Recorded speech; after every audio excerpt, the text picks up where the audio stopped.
Hi everybody, today we wanted to talk about Parashat Shoftim, which is a few weeks ago. One point that was caught my attention that I want to talk about is when the Kohanim come and ask, when there's a war going on and everybody's drafted and they have to go to war, there's three categories, actually four, that don't have to go.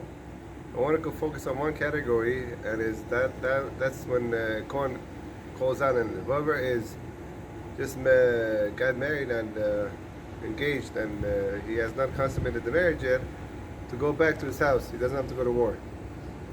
Rashi says on this pasuk, and if he doesn't listen to the Kohen, kedai hu she'amut, that if he dies, that is better that he should die. Why? Because he does not listen to the Kohen's words to go back.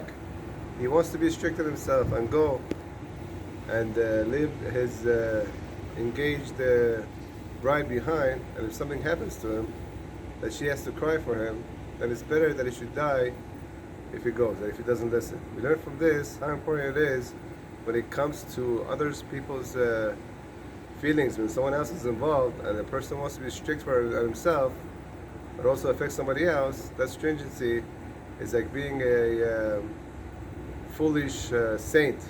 It's sanctity. Someone wants to be a saint, but it's a foolish way to do it. It's not correct.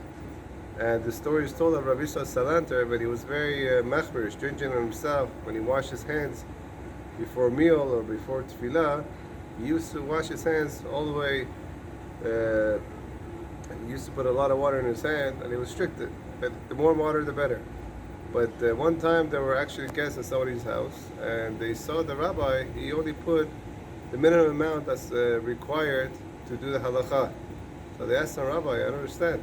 You always are so stringent when it comes to washing your hands to go all the way. Why today you just did to the fullest extent of the law, which is the minimum of the minimum, and not to be stringent to do more? He said, when I'm by myself and I pull out the water myself from the well, therefore I do it myself. But today we're guests in someone's house, and I saw the maid that had to go in the snow and bring the water up, and why should I waste that water if it should be used for other stuff, and the maid shouldn't go back and do it a second time in this freezing weather snow?